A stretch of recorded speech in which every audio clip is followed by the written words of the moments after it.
Praise the lord. దేవుని పరిశుద్ధ నామానికి మహిమ కలుగును గాక. ప్రతిదినము దేవుని వాక్యం చేత బలపడుచున్నాం. ఈ దినము దేవుడు మనకిచ్చే వాక్యమును జ్ఞాపకం చేసుకుందాం. యెషయా గ్రంథము 43వ అధ్యాయము 3వ వచనం. యెహోవానగు నేను నీకు దేవుడను, ఇశ్రాయేలు పరిశుద్ధ దేవుడనైన నేనే నిన్ను రక్షించువాడను. ఆమేన్. పరిశుద్ధాత్మ దేవుడి ఉదయకాల సమయంలో మనకిస్తూ మనల్ని బలపరుస్తూ దేవుడిస్తున్న మంచి వాగ్దానము, యెహోవానగు నేనే నీకు దేవుడను, ఇశ్రాయేలు పరిశుద్ధ దేవుడనైన నేనే నిన్ను రక్షించువాడనని ఆయన మాట్లాడుచున్నాడండి. ఆయన మనలను రక్షించే దేవుడు, ఆయన మన పట్ల కృప చూపించే దేవుడు.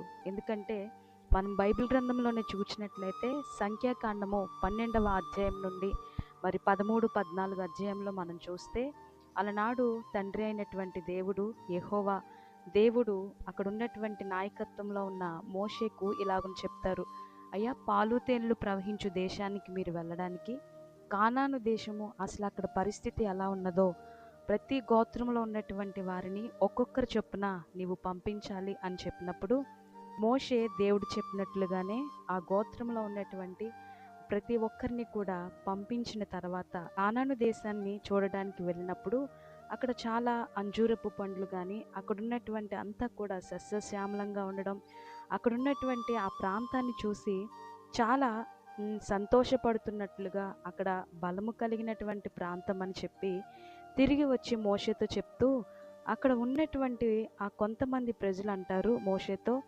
అక్కడ మనము విజయాన్ని పొందుకోలేము, కానాను దేశానికి మనము చేరలేము, అక్కడ ఉన్నత దేహము కలిగినటువంటి వారు ఉన్నారు, నెఫిలీలు అనేటువంటి వారు ఉన్నారు, వారు బలము కలిగిన వారిగా ఉన్నారు కాబట్టి మనం ఆ ప్రాంతానికి వెళ్ళలేమని మాట్లాడతారు. కానీ అక్కడ కాలేబ్ అనేటువంటి వ్యక్తి మాత్రము దేవుని యొక్క సన్నిధిలో ఎంతో చక్కగా భయమును భక్తిని కనపరుస్తూ తండ్రి అయినటువంటి దేవుడి పట్ల ఎంతో ఆశ కలిగి ఆయన పట్ల నమ్మకం కలిగి ఆయన వెంటనే అంటున్న మాట, అయ్యా ఈ ప్రజలు అలాగనే అంటున్నారు కానీ దేవుడు ఈ ప్రాంతాన్ని మనకి ఇవ్వడానికి ఆనందించేవాడే ఉన్నాడు, తప్పకుండా ఈ ప్రాంతానికి వెళ్దామని చెప్పి కాలేబు అక్కడ మాట్లాడుతున్నట్లుగా మనం చూడవచ్చు.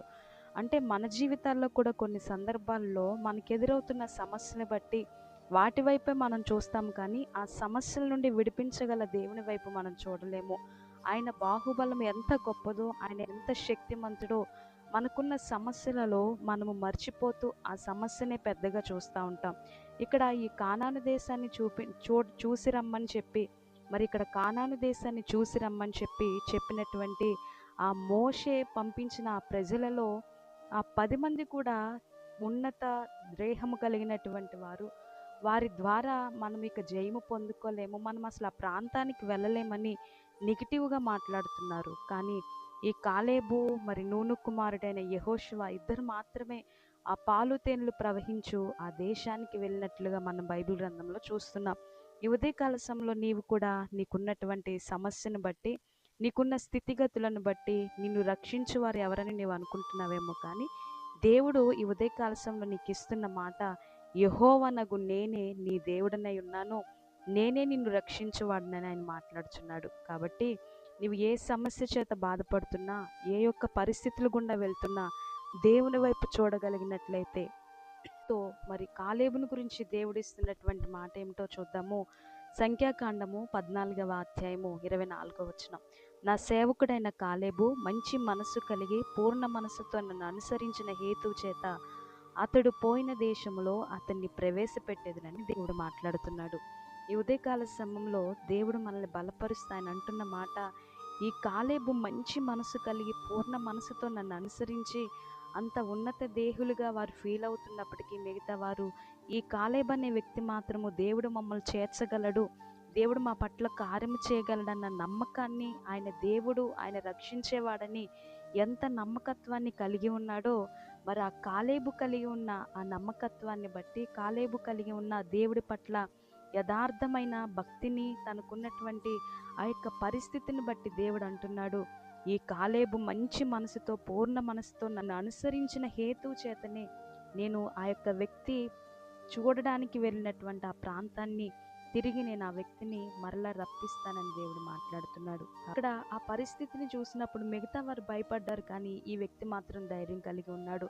దేవుని నమ్ముకున్నటువంటి నీవు కూడా నీకున్న స్థితిని బట్టి నీకు ఎదురవుతున్న పరిస్థితిని బట్టి వాటి వైపు చూడడం కాదు కానీ, నిన్ను రక్షించే దేవుడు నీ పక్షాన ఉన్నాడని, నిన్ను రక్షించగల సమర్థుడు నీకు దేవుడే ఉన్నాడని నీవు నమ్మకత్వం కలిగి, నీకున్న ఆ సమస్యల్లోనే దేవుడు నన్ను విడిపించగలడు, నాకు విజయాన్ని చేకూర్చగలడని కాలేబు వలె నీవు కూడా యథార్థ హృదయం కలిగి దేవుని సన్నిధిలో నమ్మకత్వం కనపరచగలిగినట్లయితే తప్పకుండా దేవుడు నీ జీవితంలో కార్యం చేయబోతున్నాడు. కాబట్టి చివరికి ఆ కానాను దేశానికి, ఆ వాగ్దాన దేశానికి, పాలు తేనెలు ప్రవహించే దేశానికి మరి చివరికి ఎవరు వెళ్ళారంటే, మరి నూను కుమారుడైనటువంటి యెహోషువాయు మరి కాలేబు వెళ్ళినట్లు ఇద్దరు మాత్రమే ఆ ప్రాంతానికి చేరుకోగలిగినట్లుగా మనం చూస్తూ ఉంటున్నాం. ఈ ఉదయకాల సమయంలో నీ జీవితంలో కూడా క్రైస్తవులు కనబడుతున్న వారు చాలామంది ఉన్నారు. కానీ అందులో భక్తి కలిగి నమ్మకత్వం కలిగి ఎవరైతే యథార్థ హృదయంతో ఉంటారో వారినే దేవుడు పరలోక రాజ్యానికి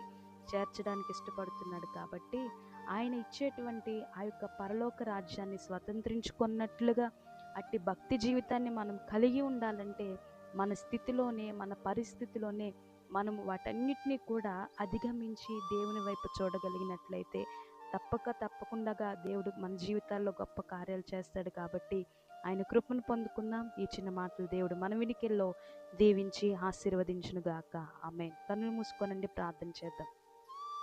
పరిశుద్ధుడే, ఉదయ కాలశంలో నీవు ఇచ్చిన మాటను బట్టి వందనాలు తండ్రి. యెహోవానగు నేనే నీ దేవుడను, నేను రక్షించువాడను నేనని చెప్తున్నావు ప్రభువా. నిజమే, మా స్థితిగతులను బట్టి, అక్కడ ఉన్నటువంటి పరిస్థితులను బట్టి మేము భయపడిపోవడం కాదు కానీ కాలేబు వలె మేము విజయాన్ని పొందుకోగలమని, అయా ఆ యొక్క కానాను దేశాన్ని, వాగ్దాన దేశాన్ని మనము పొందుకోగలమని ప్రభా ఎంత చక్కగా నీ యందు నమ్మకత్వం కలిగి అతడు మాట్లాడి ఉన్నాడో అట్టి భక్తి జీవితాన్ని మాకు నేర్పించండి. ప్రతి సమస్య నుండి విడుదల చేసి నాయన నీవు విజయాన్ని చేకూర్చగల దేవుడవని నీ వైపు చూస్తుండగా నీ కార్యం జరిగింప చేయండి. ఇదిగో ప్రభు యొక్క వాగ్దానము, ఈ వాక్యమును వింటున్న నీ ప్రజలందరినీ మీరు దర్శిస్తూ నీ కృపచేత బలపరుస్తూ అందరికీ మీరు తోడే ఉండి నడిపించుకుంటారని యేసు నామములో అడిగి వేడుకొంచున్నాము తండ్రి. ఆమేన్. అందరికీ హృదయపూర్వక వందనాలండి. దేవుడు మిమ్మల్ని దీవించును గాక.